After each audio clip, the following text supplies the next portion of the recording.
My beautiful people, সবাইকে শুভ নববর্ষের অনেক অনেক প্রীতি ও শুভেচ্ছা। তো আমি নববর্ষের দিন কোথাও বেরোইনি, কারণ নববর্ষ পড়েছিল মঙ্গলবার, আর মঙ্গলবার দিন আমি খুব একটা বাইরে বেরোই না। তো নববর্ষের দিন ওই হালখাতা করতে গেছিলাম মায়ের সাথে টুকটাকেই। তো নববর্ষ উপলক্ষে আজকে নববর্ষের পরের দিন বুধবার মানে 16 তারিখ আমি বেরোচ্ছি নববর্ষের জন্য একটু খাওয়া দাওয়া করতে। তো চলো যাবো কল্যাণী কোষে কষা রেস্টুরেন্টে। তো রেস্টুরেন্টের পুরো ভিউ, অ্যাম্বিয়েন্স, প্রাইস, খাবারের quality, quantity A to Z তোমাদের সাথে শেয়ার করব। তো চলো লোকেশনটাও আমি তোমাদের বলে দেবো। তো চলো এখন এখান থেকে আমি টোটো রিজার্ভ করে পুরো চলে যাব ওখানে, কারণ দাঁড়ানোর টাইম নেই। তো চলো।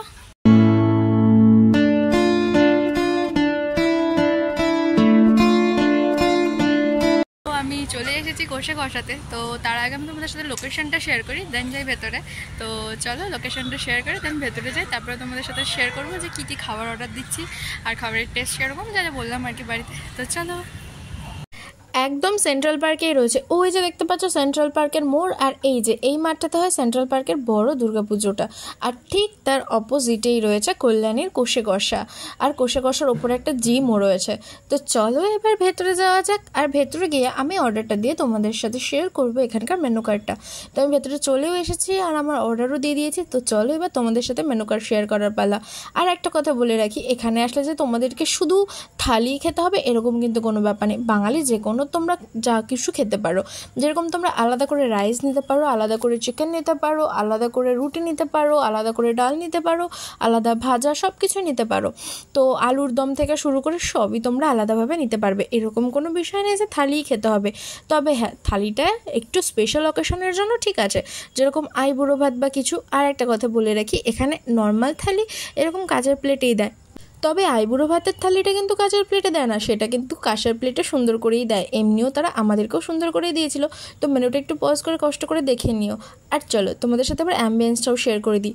যেহেতু এটা একটা বাঙালি রেস্টুরেন্ট, সেহেতু এরকম সুন্দরভাবে একটা বেশ বাঙালিয়ানা ভাইব রয়েছে। আর একটা জিনিস আমার যেটা ভালো লেগেছে সেটা হলো এরকম বাইরের ভিউটাও বেশ সুন্দরভাবে দেখা যাচ্ছে কিন্তু। আর যারা আমার মতন ফটোজেনিক তাদের জন্য তো বেস্ট। এই দেখো, তোমাদের সাথে কথা বলতে বলতে আমি যে থালিটা অর্ডার করেছিলাম সেটাও চলে এসেছে। তো আমি অর্ডার করেছিলাম একটা মহাভোজ থালি, যেটার প্রাইস 650।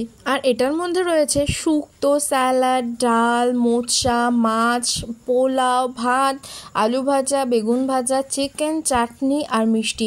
তো সবার ফার্স্টে আমি ডালটা ট্রাই করব। তো ডালটা তো বেশ ভালোই দেখে লাগছে, তো এবার খেয়ে বলা যাবে যে কীরকম। আর কি বলো তো, ডালটা কিন্তু ভাতের সাথেই যায়, দ্যাটস ওয়াই আমি ডালটা ভাতের সাথেই খেলাম। আর একটা কথা আগেই বলে রাখি, পরে যেন তোমরা আমাকে বলো না যে দিদি কেন তুমি রিভিউ দিলে না বেগুন ভাজার আলু ভাজাটার। তো বেগুন ভাজাটা আমি খাই না, কারণ আমার মুখে চুলকায় তাই, আর আলু ভাজাটা আমি খেয়েছি পরে। তো যাই হোক, এবার আমি চলো শুক্তো রিভিউটা দিই। আর হ্যাঁ, বলে রাখি ডালটা কিন্তু অসাধারণ খেতে ছিল। আর তারপরে শুক্তোটা খাওয়ার পরে তো আমি বুঝতে পারবো যে শুক্তোটা কীরকম। আর সত্যি কথা বলতে শুক্তোটা জাস্ট আমার মুখে লেগে রয়েছে, ভিডিওটা এডিট করার সময় আমার ভীষণ লোভ হচ্ছিল। এখন হচ্ছে মোচার পালা, যেটা আমি বাড়িতে কোনোদিনও ছুঁয়েও দেখি না, বাট এখানে কীরকম রান্না করেছে সেটার জন্য অল্প একটু নিলাম। তো এটা খেয়ে দেখি কীরকম, এটা যদি ভালো লাগে তো আমি বাড়িতেও ট্রাই করবো। মা বারবার বলে আমার এটা খেতে, বাট আমি খাই না। তো খেয়ে যা বুঝলাম এটার টেস্ট দারুণ। জানি না ইনাদের রান্নাটা ভালো নাকি মোচাটা খেতে এত ভালো, বাট রান্নাটা দারুণ টেস্টি হয়েছিল। অ্যান্ড দেন এখানে দেখো তোমরা মাছের কারিটা, এটা হচ্ছে কাতলা কালিয়া। তো কাতলা কালিয়ার পিসটা তোমরা জাস্ট দেখো, একটা হিউজ একটা পিস দিয়েছে, যেটা একার পক্ষে খাওয়া ইম্পসিবল। আমার তো একার পক্ষে খাওয়া ইম্পসিবল। এই ফিশের যে পিসটা আছে সেটা দুজন মিলে যদি ভাগ করে খাওয়া হয় তাহলেই পারফেক্ট হবে, কারণ এত বড়টা একজনের পক্ষে খাওয়া ইম্পসিবল। হ্যাঁ, তবে যারা খেতে ভালোবাসে তারা খেতে পারবে। আর মাছটা দেখতেই পাচ্ছ কতটা সফট। আর সত্যি কথা বলতে খাওয়ার পরে না এত দারুণ টেস্টি লেগেছে, মাছটা জাস্ট অসাধারণ। যেরকম মাছটা ভালো সেরকম রান্নাটা। অ্যান্ড দেন পোলাওয়ের পালা, দেখতেই পাচ্ছ তোমরা পোলাওয়ের কোয়ান্টিটি কিন্তু অনেকটাই, আর রাইসের কোয়ান্টিটিটা তোমরা প্রথমেই দেখেছো, বেশ অনেকটা কোয়ান্টিটিতেই রাইস দেয়। তো এবার হচ্ছে পোলাওয়ের পালা। আর আমি চিকেনটা কিন্তু সাদা ভাত দিয়ে খাইনি, সেটা তোমরা হয়তো খেয়াল করেছো, কারণ পোলাও আর চিকেন কষা এটা তো আজকাল বাঙালির জাতীয় কম্বো হয়ে উঠেছে। আর সত্যি কথা বলতে আমি বাইরে কোথাও গেলে চিকেনটাই প্রেফার করি, মাটন খুব একটা আমি ভালো খাই না। দ্যাটস ওয়াই আমি কিন্তু এখানে চিকেন থালিটাই নিয়েছি, মাটন থালিটা নিইনি। তোমরা চাইলে মাটন থালিও নিতে পারো, আর মাটন থালির প্রাইস কিন্তু মেনু কার্ডে তোমরা দেখে নিতে পারো। তো এখানে আমি পোলাওয়ের সাথে একটু চিকেন আর চিকেনের গ্রেভি গ্রেভি নিয়ে নিয়েছি, কারণ আমার তো এটা আজকাল বেশ ভালোই লাগে খেতে। আর চিকেনটাও দেখছো তোমরা কতটা সফট। তো চলো এবার খেয়ে দেখা যাক যে চিকেন কষাটার সাথে কীরকম লাগে পোলাওটার। পোলাও আর চিকেন কষা দুটোর টেস্ট কীরকম। তো খাওয়ার পরে যেটা বুঝলাম পোলাওটা বেশ ঝুরঝুরে, আর হ্যাঁ চিকেন কষাটা কিন্তু বেশ টেস্টি। অ্যান্ড দেন এখানে ছিল 2 পিস লুচিও, যেই লুচিটাও কিন্তু আমি চিকেন কষা দিয়ে ট্রাই করব, কারণ বাঙালির না একটা জিনিস আছে, লুচি আর কষা মাংস আর লুচি আর আলুর দম। আর আমরা যখন ছোট ছিলাম আমার তো মনে আছে আমার ছোটোবেলায় মা আমার বার্থডেতে কী করতো, লুচি আর কষা মাংস করে বন্ধুবান্ধবদেরকে খাওয়াতো। তো সেই দিনের কথাগুলোই মনে পড়ে যাচ্ছিল। আর সত্যি কথা বলতে লুচি আর চিকেন কষার কম্বো তো অসাধারণ। তো এই কম্বোটা খাওয়ার পরেও অসম্ভব ভালো লেগেছে। আর লুচিটা বেশ নরম ছিল কিন্তু। অ্যান্ড দেন সব শেষ পাতে যেটা থাকে আর কি, চাটনি পাঁপড় আর মিষ্টি। আর চাটনিটা দেখে তো বেশ ভালোই লাগছিল, এবার খেয়ে বোঝা যাবে। আর পাঁপড়টা যেহেতু অনেকক্ষণ ধরে এরকম হাওয়ার মধ্যে রয়েছে সেই জন্য পাঁপড়টা একটুখানি তেনিয়ে গেছে, বাট ইটস ওকে, কারণ যখন পাঁপড়টা দিয়েছিল তখন কিন্তু পাঁপড়টা খুবই ভালো ছিল। আর পাঁপড়ের সাথে চাটনি তো আমার খুব ভালো একটা মানে ফেভারিট কম্বো বলতে পারো। তো আমার খেতে খুবই ভালো লাগে। অ্যান্ড দেন রসগোল্লার পালা। আমি ভাবছিলাম একটা বেকড রসগোল্লা নেব, বাট এত কিছু খাওয়ার পরে পেটে আর জায়গা ছিল না বেকড রসগোল্লার জন্য। বাট এই রসগোল্লাটাও বেশ সফট ছিল আর বেশ ভালোই ছিল। তোমরা দেখতেই পাচ্ছ রসগোল্লাটা কতটা সফট। তো চলো এবার খেয়ে বলা যাক রসগোল্লার কি খেয়ে বলবো, রসগোল্লার রিভিউ আর কি দেবো, রসগোল্লা যেরকম হয় সেরকমই। আর একটা ইনফরমেশন তোমাদের দিয়ে রাখি যে এই থালিটা কিন্তু শেয়ারেবল। আর আমার বিল হয়েছিল 697 রুপিস। তো খাওয়া দাওয়া ডান। এখন যাবো হচ্ছে একটু গাছড়াপাড়া মানে বাগমোড়ের জুডিওতে। তো সেটাও তোমাদের সাথে শেয়ার করি, কারণ বাগমোড়ের জুডিওটাও নতুনই লঞ্চ হয়েছে। তো চলো এখান থেকে এখন টোটো রিজার্ভ করে যাবো জুডিও। এখন চলে এসেছি কাঁচরাপাড়া জুডিওতে। তো চলো ভেতরে যাই, তোমাদের সাথে কালেকশনগুলো শেয়ার করি। তো ঢোকার আগে আমি তোমাদের সাথে জুডিওর লোকেশনটা শেয়ার করে দিই। এটা কিন্তু কাঁচরাপাড়াতে না রয়েছে একদম বাগমোড়ে, ওই যে দেখতে পাচ্ছ বাগমোড়। আর ওখানে বাগমোড় কুমোরপাড়ার তোমার বাস স্ট্যান্ড, তার থেকে একটু এগিয়ে হলে জুডিও। তো আমি ভেতরে এন্টার করে নিলাম, আর এন্টার করার সাথে সাথে আমার একটা ব্যাগ দিয়ে দিল। আর আমি ঢুকেইতে ড্রেসগুলোর প্রতি এত উইক হয়ে যাই যে কি বলবো।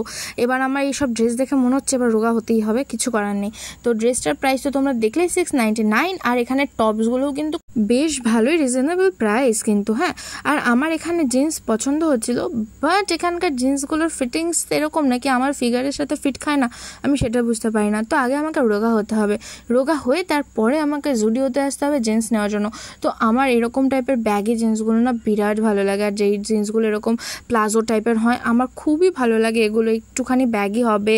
আর এই জিন্সটা একটু মানে হাওয়া হাওয়া থাকবে, গরমে পরে কমফর্ট হবে, এসব জিন্স আমার খুব ভালো লাগে। বাট আমি গেছিলাম শাড়ি পরে, তো আমার পক্ষে ট্রায়াল দেওয়াটা একদম ইম্পসিবল ছিল। তো সেই জন্য আমি টপসগুলো চুজ করছিলাম, বাট সাইজের কথা ভেবে আবার রেখে দিচ্ছিলাম। সেই জন্য আমি ভালো ওদেরকে টপস দেখে আমার কোনো লাভ নেই, কারণ আমি ট্রায়াল দিতে পারবো না। তাই যেটা আমি ট্রায়াল দিতে পারবো আমি সেটা যাই। তো আমার একটা নিউড শেডের লিপস্টিকের ভীষণ প্রয়োজন ছিল। তো জুডিওতে তো লিপস্টিক বেশ ভালো, আমার ভালো লাগে লিপস্টিকের শেডসগুলো বা কোয়ালিটিটা। তো সেই জন্য আমি এখানে লিপস্টিক নিয়ে নিয়েছি। আর আমি আগে কখনো জুডিও থেকে জুতো কিনিনি, জুডিওর জামা পরেছি, লিপস্টিক ইউজ করেছি, জুডিওর ওয়েট টিস্যুসগুলো ইউজ করেছি, বাট নেল পলিশ ইউজ করেছি, বাট কখনো জুতো ইউজ করিনি। তো একটা জুতো পছন্দ হলো যেটা 299 প্রাইস, তো সেটাও নিয়ে নিলাম। এই ব্যাগের মধ্যে অনেক কিছুই আছে যেগুলো আমি তোমাদের বাড়ি গিয়ে দেখাবো, এখন অত কিছু বলা ইম্পসিবল। তো চলো শপিং শেষ করে এবার বেরোই। তো কাঁচরাপাড়ার জুডিও থেকে বেরিয়ে এখন কল্যাণীতে এসেছি রয়্যাল হাটে একটুখানি কোল্ড ড্রিঙ্কস জাতীয় কিছু খাওয়ার জন্য। তো চলো। তো এখানে শুধু দুটো মাত্র ড্রিঙ্কস অর্ডার দেওয়া হয়েছে, একটা কোল্ড কফি আর একটা ভার্জিন মইতো। তো সেই দুটো আসবে, সেই দুটো খাবো, দেন যাবো বাড়িতে। আর দুটোর প্রাইস 150 করে, আর কোয়ান্টিটি কতটা সেটা আমি আসার পরে তোমাদের সাথে শেয়ার করছি। তো এখানে আমি দুটো জিনিস অর্ডার করেছিলাম, একটা কোল্ড কফি আর একটা ভার্জিন মইতো। দুটোই চলে আসছে, এটার দামও 150, এটার দামও 150। তো চলো ট্রাই করে দেখি। এটার টেস্টটা জানি, এটার টেস্টও জানি, বাট রয়্যাল আছে আমি এটা আগে কখনো খাইনি। তো এটা আজকে ফার্স্ট খাবো, বাট এটা আগে খেয়েছিলাম। তো চলো ট্রাই করে দেখি। তো আমি সবার কাছে ট্রাই করবো মইতোটা। তো চলো।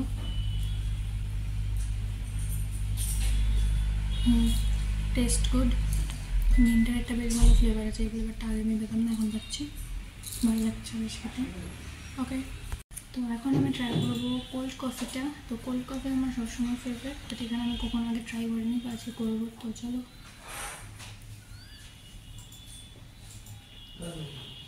গুড, বাট এটার সাথে এটা কম্পেয়ার করলে আমার মনে হয় এটা নেওয়াটা বেটার, এটার থেকে। চলো। তো রয়্যাল হাট থেকে খাওয়া দাওয়া করে টোটো নিয়ে বেরিয়ে পড়েছি বাড়ির উদ্দেশ্যে। তো বেরোতে বেরোতেই দেখলাম রেলগেট পড়েছিল। তো চলো বাড়ি গিয়ে কথা হচ্ছে। তো বাড়ি চলে এসেছি, আর এবার তোমাদের সাথে আমি শেয়ার করি যে জুডিও থেকে অ্যাকচুয়ালি আমি কি কি কিনেছি, অ্যান্ড দেন ভিডিওটা এন্ড করবো। তো চলো জুডিওর প্যাকেটটা এখন ওপেন করা যাক। তো জুডিও থেকে বেশি কিছু যে কিনেছি তাও নয়, প্রথমে তোমাদের সাথে জুতোটা শেয়ার করি। জুতোটা তো তোমরা ওখানেও দেখলে, বাট এটা আমি নিয়েছি। এটার প্রাইস 299, আর এত কম দামে এত ভালো জুতো আমার মনে হয় নিয়ে নেওয়াটাই বেটার, আর অনেক ধরনের সাইজেরই আছে। তো তোমরা চাইলে নিতেই পারো, আমার তো বেশ কমফোর্টেবল লেগেছে। অ্যান্ড দেন এর মধ্যে ছিল একটা ইয়াররিংসের প্যাকেজ আর লিপস্টিক, সব কিছুই। তো ইয়াররিংসটা দেখো, এতগুলো ইয়াররিংস আমি মাত্র 99-এ পেয়েছি। এগুলো অবশ্য যাদের দুটো ফুটো আছে কানে তাদের জন্য, বাট আমি এগুলো একটা একটা করে পরবো। অ্যান্ড দেন ছিল একটা ওয়েট টিস্যু, যেটার প্রাইস 29, আর এটা হচ্ছে সানস্ক্রিন ওয়েট টিস্যু। আর একটা ল্যাভেন্ডার কালারের নেল পলিশ, যেটার প্রাইস 79। আর নিয়েছে এই যে নিউড শেডের লিপস্টিকটা, যেটার প্রাইস 99। তো জুডিওতে আমার টোটাল বিল হয়েছিল 635 টাকা। আর এটাই হচ্ছে আমার জুডিও শপিং। তো চলো, তো তোমরা দেখে নিয়েছো যে জুডিও থেকে আমি কি কি কিনেছি। তো আজকের ব্লগটা এই পর্যন্তই। ভিডিওটা কেমন লাগলো অবশ্যই কিন্তু জানাতে ভুলবে না। আর একটা ভিডিওতে আমি অনেক কিছু ইনফরমেশন তোমাদেরকে দিয়ে দিয়েছি। তো চলো, ভিডিওটা কেমন লাগলো অবশ্যই কমেন্ট করে জানিও। আর যারা যারা ভিডিওটা চ্যানেলে নতুন যারা রয়েছো দেখছো, তো তারা যদি সাবস্ক্রাইব না করে থাকো তো চ্যানেলটা সাবস্ক্রাইব করে দাও। তো চলো টাটা, দেখা হচ্ছে আবার অন্য একটা ব্লগে। সবাই ভালো থেকো, সুস্থ থেকো, আর নতুন বছর সবার খুব ভালো কাটুক। তো চলো টাটা, দেখা হচ্ছে আবার অন্য কোনো ব্লগে। বাই।